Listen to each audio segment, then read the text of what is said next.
આમોદમાં post office શાખાના અધિકારીની બેદરકારી સામે આવી છે, જ્યાં ફરજમાં અગત્યની આવતી જે કામગીરીમાં લાપરવાહી જોવા મળી છે।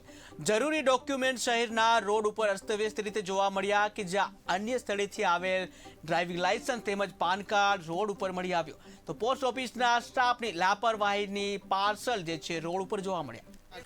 આજરોજ સવારના 6 થી 7ના સમયગાળા દરમિયાન એક ગંભીર બેદરકારી સામે આવી છે।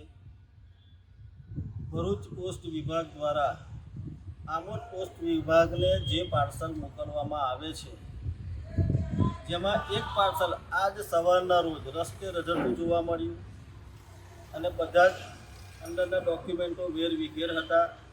એમાં મહત્ત્વના ડોક્યુમેન્ટો આધાર કાર્ડ, બેંકની બુકો, બેંકની પાસબુકો એવા અગત્યના ડોક્યુમેન્ટો હતા। એક જાગૃત નાગરિક દ્વારા એ ડોક્યુમેન્ટો ભેગા કરી લેવામાં આવ્યા। એની જાણ આમોદ પોસ્ટ ઓફિસને થતાં એ તમામ ડોક્યુમેન્ટો એમણે મંગાવી લીધેલા છે, પણ એક આ ગંભીર બેદરકારી સામે